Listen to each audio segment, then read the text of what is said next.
Hello everyone.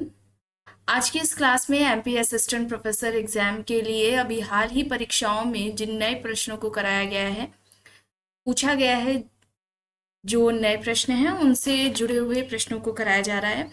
And ये जो नए प्रश्नों की सीरीज है ये टोटल 500 रहने वाली है और लगभग कुछ दिनों में ये पूरी भी हो जाएगी। और इसके बाद इम्पॉर्टेंट जो क्वेश्चंस हैं उनको लेकर प्रैक्टिस सेट के क्लासेस आपके शुरू हो जाएंगी। एक इन्फॉर्मेशन है समाजशास्त्र से संबंधित सभी परीक्षाओं के लिए यहाँ पर सोशियोलॉजी के प्रैक्टिस सेट एंड सोशियोलॉजी के नोट्स पीडीएफ फॉर्मेट में प्रोवाइड कराए जा रहे हैं। इसकी जानकारी के लिए यहाँ पर एक व्हाट्सएप नंबर दिया गया है जिस पर आप मैसेज करके पूरी जानकारी ले सकते हैं। नंबर है 790 555 3851। समाजशास्त्र के नोट्स में आपको ये सारे टॉपिक्स देखने को मिल जाएंगे, वन लाइनर में भी ये नोट्स मिल जाएंगे।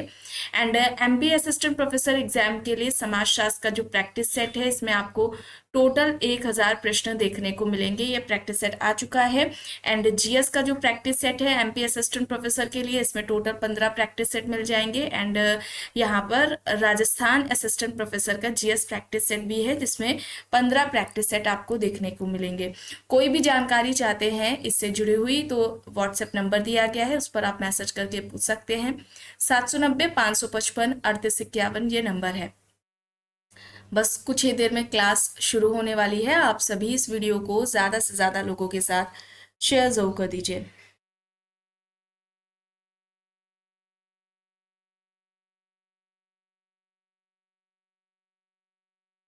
यहाँ तक हो गया था, चलिए यहाँ से शुरू करना है।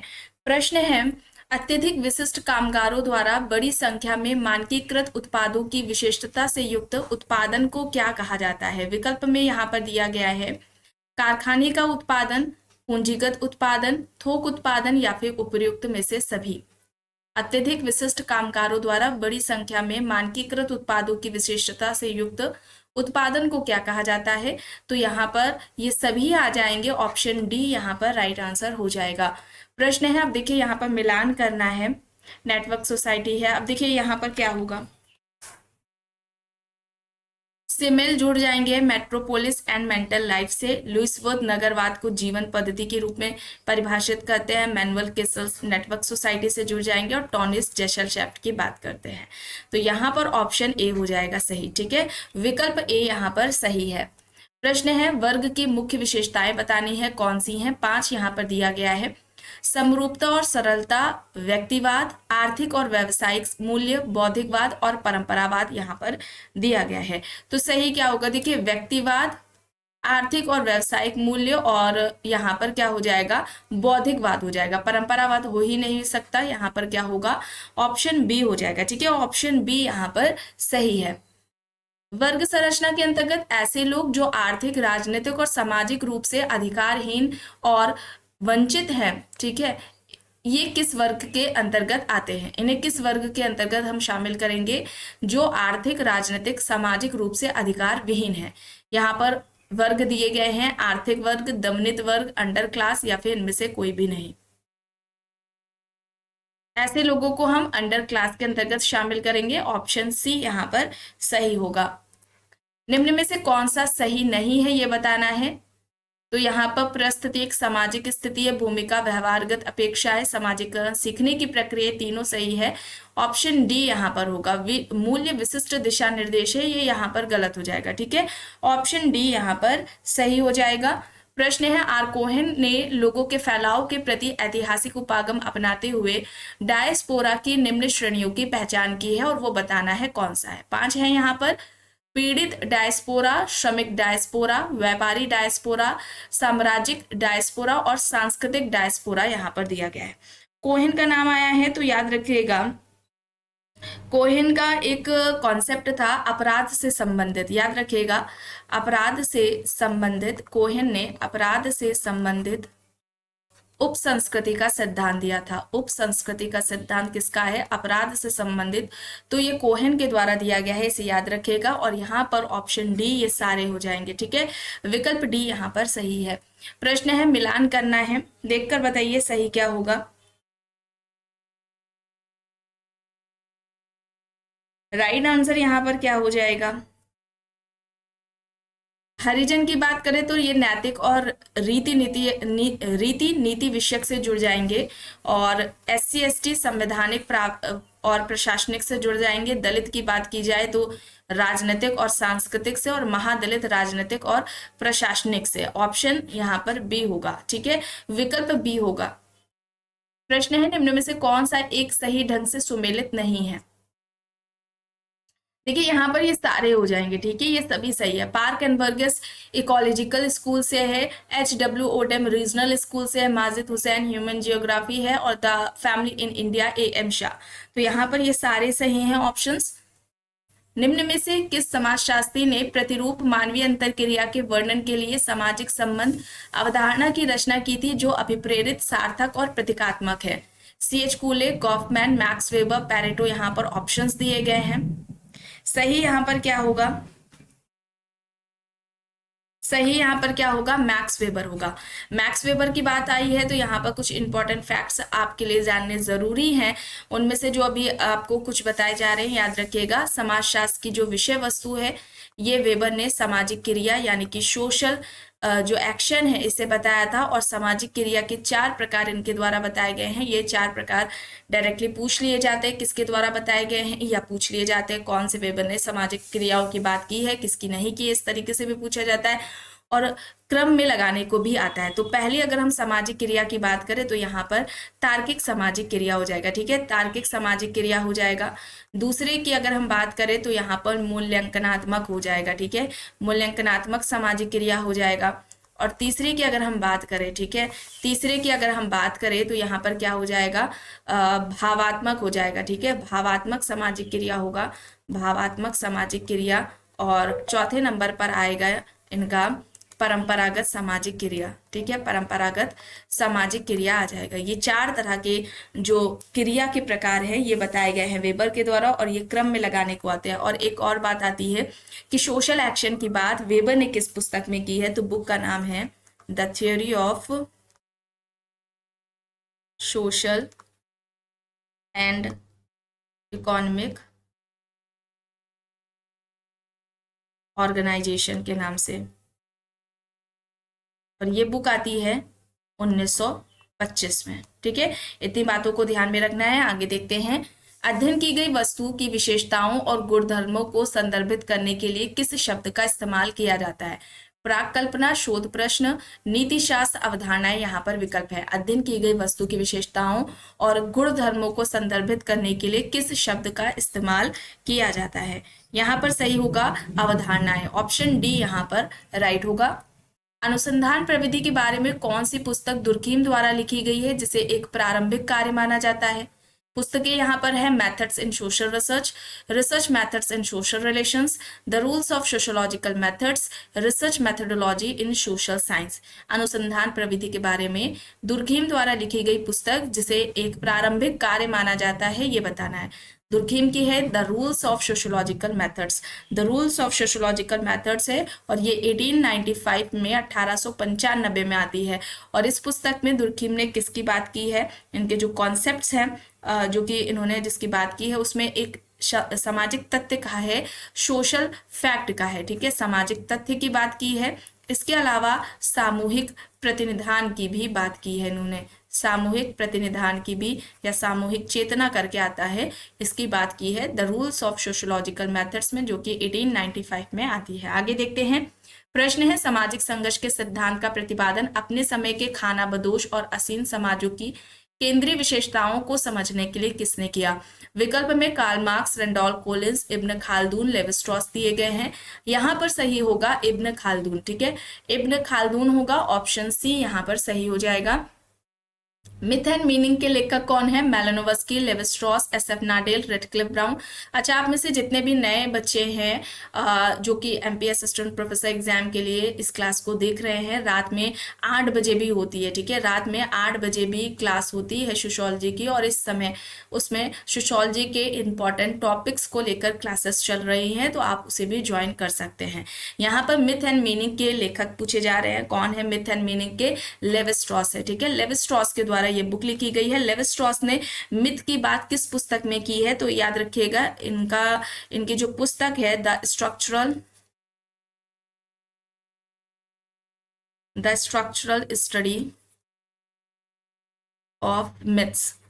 ठीक है, ये इनकी बुक है, इसमें की है, इसमें भी इन्होंने बात की है मिथ की। ठीक है, और इनकी पहली पुस्तक कौन सी है याद रखिएगा, और वो इम्पोर्टेंट भी है, डायरेक्टली ये ना पूछे कि पहली पुस्तक कौन है, ऐसे भी पूछ सकते हैं।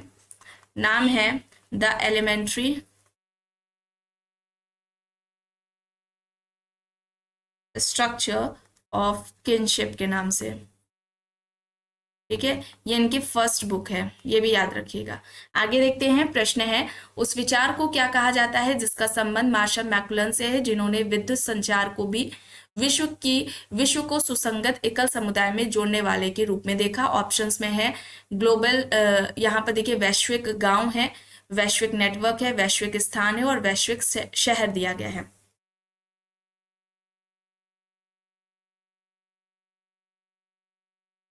यहाँ पर सही क्या होगा, कौन सा ऑप्शन यहाँ पर राइट होगा, वैश्विक नेटवर्क होगा। ठीक है, वैश्विक नेटवर्क होगा, बी यहाँ पर सही होगा। प्रश्न है संरचनात्मक असमानता संबंधी सांस्कृतिक उपागम के आधार के रूप में हैबिट्स की अवधारणा का, जिसमें मनुष्य की आदतें दिनचर्या में सांस्कृतिक निरूपण के प्रस्तुतिकरण पर बल दिया जाता है, मूल रूप से किसने प्रयोग किया था। हैबिट्स का कॉन्सेप्ट किसका था, बोर्डियू का था, यहाँ पर बोर्डियू हो जाएगा, ऑप्शन यहाँ पर ए हो जाएगा सही। मैनुअल केसल्स के अनुसार सूचना क्रांति क्या है, एक नई सामाजिक व्यवस्था, एक नेटवर्क समाज, वैधीकरण का संकट। तो सही क्या होगा, एक नई सामाजिक व्यवस्था और एक नेटवर्क समाज होगा, ऑप्शन ए यहाँ पर सही हो जाएगा। दलित इन मॉडर्न इंडिया पुस्तक के लेखक कौन है, Paul Wallace, SR Charles, SM Michael, T Scarlett Epstein. Dalit in modern India किसके द्वारा लिखी गई है, Dalit in modern India SM Michael की है। ठीक है, सी यहाँ पर सही हो जाएगा। वर्ण व्यवस्था का आधारभूत उद्देश्य समाज का किस प्रकार का विभाजन करना है, ऑप्शंस में प्रकार्यात्मक, धार्मिक, प्रजाति, नैतिक है। वर्ण व्यवस्था का आधारभूत उद्देश्य समाज का किस प्रकार का विभाजन करना है, तो यहाँ पर सही क्या होगा, प्रकार्यात्मक होगा, ऑप्शन ए यहाँ पर होगा। निम्न में से किसने विकासात्मक समाजीकरण और पुनः समाजीकरण का वर्णन किया है, स्टीवर्ट, बियरस्टेट, कोले, इयान रॉबर्टसन। यहाँ पर ऑप्शंस हैं, विकासात्मक समाजीकरण और पुनः समाजीकरण का वर्णन किसने किया है, सही यहाँ पर इयान रॉबर्टसन है। समाजीकरण की बात की जाए तो समाजीकरण की बात जॉर्ज हर्बर्ट मीड ने सबसे पहले की थी, जॉर्ज हर्बर्ट मीड ने सबसे पहले समाजीकरण की बात की है। समाजीकरण कैसी प्रक्रिया है, तो ध्यान रखिएगा सीखने की प्रक्रिया है। ये समाजीकरण की विशेषताएं बताई जा रही हैं और जिनसे संबंधित प्रश्न परीक्षाओं में पूछा जाता है। समाजीकरण सीखने की प्रक्रिया है, समाजीकरण जीवन प्रयत्न चलती है। ठीक है, जीवन प्रयत्न चलने वाली प्रक्रिया है, जीवन प्रयत्न चलेगी तो समाजीकरण गतिशील प्रक्रिया हो जाएगी, गतिशीलता पाई जाती है। प्रारंभिक अवस्था पूछा जाता है तो प्रारंभिक अवस्था इसकी क्या हो जाएगी, बाल्यावस्था हो जाएगी। ठीक है, बाल्यावस्था हो जाएगी। महत्वपूर्ण अवस्था पूछी जाती है तो याद रखिएगा महत्वपूर्ण अवस्था इसकी क्या हो जाएगी, महत्वपूर्ण अवस्था बाल्यावस्था से किशोरावस्था हो जाएगी। ठीक है, बाल्यावस्था से किशोरावस्था हो जाएगी, ये याद रखिएगा इतनी बातें, क्योंकि इस तरीके से एग्जाम्स में पूछा जाता है। आगे देखते हैं, प्रश्न है निम्न में से किसने यह तर्क किया है कि विसमानता विकृत व्यक्तित्वों के परिणाम स्वरूप नहीं अपितु समाज की अपनी संस्कृति और संरचना से उत्पन्न होती है। AK. Cohen, RK. Merton, EM. Lemert, John Mack यहाँ पर ऑप्शंस दिए गए हैं। सही यहाँ पर क्या हो जाएगा, सही यहाँ पर आर.के. मर्टन होगा, ऑप्शन बी यहाँ पर सही हो जाएगा। मर्टन का कहना था कि सामाजिक संरचना में ही विचलन के गुण छिपे होते हैं या विचलन के कारण समाज में ही छिपे होते हैं, समाज ही विचलन का कारण है, इस तरीके से मर्टन का आता है। ठीक है, यहाँ पे देखिए भारत में परंपरा अनिवार्यता आधुनिकीकरण की प्रक्रिया को धीमा नहीं करती है। किसने इस परिघटना को परंपरा की आधुनिकता कहा, Lloyd I Rudolph, Milton Singer, Alan R Beals, McKim Marriott. यहाँ पर ऑप्शंस दिए गए हैं। परंपरा, भारत में परंपरा अनिवार्यता आधुनिकीकरण की प्रक्रिया को धीमा नहीं करती है, किसने इस परिघटना को परंपरा की आधुनिकता कहा है, सही यहाँ पर होगा Lloyd I Rudolph, option A यहाँ पर राइट होगा। विश्वव्यापी सामाजिक संबंधों का त्रिविता जो विशिष्ट स्थानों को इस तरीके से जोड़ता है कि स्थानीय घटनाएं मीलों दूर घटने वाली घटनाओं द्वारा और विलोमता भी निर्धारित होती है, किस अवधारणा से संबंधित है, आधुनिकीकरण, वैश्वीकरण, पाश्चात्यकरण या फिर इनमें से कोई भी नहीं? राइट, क्या होगा यहाँ पर? वैश्वीकरण होगा, ग्लोबलाइजेशन, ऑप्शन बी यहाँ पर हो जाएगा। अब कथन किसका है ये बताना है। वैश्वीकरण एक जटिल बहुआयामी प्रक्रिया है जिसमें वैश्विक और स्थानीय के बीच एक द्वंद्वात्मक संबंध निहित है। साथ ही यह नई वैश्विक असमानताओं और स्थिरीकरण की ओर ले जाती है। विकल्प में Karl Marx, Anthony Giddens, Morris Ginsberg या फिर इनमें से कोई भी नहीं।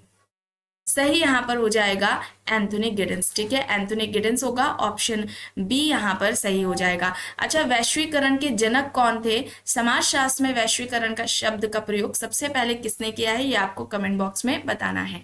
प्रश्न है नगरीकरण के कारणों के संबंध में विचार करना है। देखिए 3 दिए गए हैं। पहला है ग्रामीण से शहरी क्षेत्रों का उच्च दर से पलायन, नगरों में शैक्षणिक संस्थाओं की बढ़ती संख्या, ग्रामीण क्षेत्रों में रहन सहन का ऊंचा स्तर। सही यहाँ पर हो जाएगा ग्रामीण से शहरी क्षेत्रों का उच्च दर से पलायन, और ग्रामीण क्षेत्रों में क्या हो जाएगा? ग्रामीण क्षेत्रों में रहन सहन का ऊंचा स्तर। ठीक है,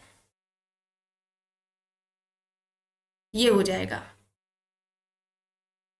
ग्रामीण से शहरी क्षेत्रों का उच्च दर से पलायन और ग्रामीण क्षेत्रों में रहन सहन का ऊंचा स्तर। ठीक है, या यहाँ पर ऑप्शन सी होगा। ठीक है, विकल्प सी यहाँ पर सही हो जाएगा।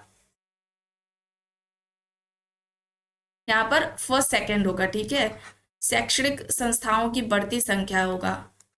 ठीक है, ऊंचा स्तर ये थर्ड नहीं होगा। ठीक है, फर्स्ट सेकंड होगा, ऑप्शन ए होगा। अब देखिए यहाँ पर प्रश्न है सहभागी अवलोकन पद्धति का प्राय संबंध होता है क्षेत्रीय अनुसंधान से, संख्यात्मक अनुसंधान से, संकेंद्रित अनुसंधान से या फिर इनमें से कोई भी नहीं। सहभागी अवलोकन पद्धति की बात हो रही है। अच्छा, सहभागी अवलोकन पद्धति को शास्त्रीय पद्धति भी कहा जाता है, ये याद रखिएगा, शास्त्रीय पद्धति कहा जाता है सहभागी अवलोकन को। और सबसे पहले सहभागी अवलोकन की जो बात है वो किसने की है? लिंडमैन ने की है। किसने की है? लिंडमैन ने की है। किस पुस्तक में की है? सोशल डिस्कवरी में की है। सोशल डिस्कवरी में की है। ये बुक याद एग्जाम्स में पूछी जाती है, 1924 में आती है। ठीक है, ये बुक कब आती है? 1924 में आती है सोशल डिस्कवरी। और सबसे पहले सहभागी अवलोकन की बात लिंडमैन द्वारा की गई है। यहाँ पर क्षेत्रीय अनुसंधान होगा, ऑप्शन ए यहाँ पर सही हो जाएगा। प्रश्न है वस्तुनिष्ठता निष्पक्षता से प्रमाण का परीक्षण करने की इच्छा और योग्यता है, यह कहना किसका है? ग्रीन, मैकेवर एंड पेज, लुनबर्ग, एकॉफ, यहाँ पर ऑप्शंस दिए गए हैं। वस्तुनिष्ठता निष्पक्षता से प्रमाण का परीक्षण करने की इच्छा और योग्यता, ये कहना किसका है? ग्रीन का है। ग्रीन, ऑप्शन ए यहाँ पर होगा सही। किसने कहा है कि संस्कृति और संरचना एक ही तथ्य को देखने के 2 तरीके हैं? मेलानोव्स्की, रेमेंडफर्थ, लेवी-स्ट्रॉस, रेडक्लिफ ब्राउन, यहाँ पर ऑप्शंस हैं। संस्कृति और संरचना एक ही तथ्य को देखने के 2 तरीके हैं, यह बात किसके द्वारा कही गई है? रेमेंडफर्थ के द्वारा। ठीक है, रेमेंडफर्थ, ऑप्शन बी होगा यहाँ पर। ऐसी प्रक्रिया जिसमें समाज के मानदंडों और मूल्यों के आंतरिकरण के साथ साथ अपनी सामाजिक भूमिकाओं का संपादन करना और सीखना, दोनों बातें शामिल होती है, उसको हम क्या कहेंगे? समाजवाद, समाजीकरण, पुनर्समाजीकरण या फिर विसमाजीकरण, इसे हम समाजीकरण कहेंगे, सोशलाइजेशन कहेंगे। बी यहाँ पर सही हो जाएगा। आखिरी प्रश्न है गिडेंस के अनुसार निम्न में से कौन आधुनिकता की मूल संस्थाओं का अंग नहीं है? पूंजीवाद, उद्योगवाद, निगरानी क्षमताएं या फिर लोकतांत्रिकरण, एक इनमें से कौन सा नहीं है जिसकी बात गिडेंस ने नहीं की है? लोकतांत्रिकरण की बात नहीं की है, राष्ट्र राज्य की बात की है। ठीक है, राष्ट्र राज्य की बात की थी, तो डी यहाँ पर सही होगा। आज की इस क्लास में बस इतना ही। आई होप ये आपको पसंद आई होगी। अगर पसंद आई है तो प्लीज लाइक करिएगा, कमेंट करके जरूर बताइएगा। चैनल पर अगर आप नए हैं तो चैनल को भी जरूर सब्सक्राइब कर लीजिएगा, एंड इस वीडियो को जितना हो सके ज्यादा से ज्यादा लोगों के साथ शेयर भी जरूर करिएगा।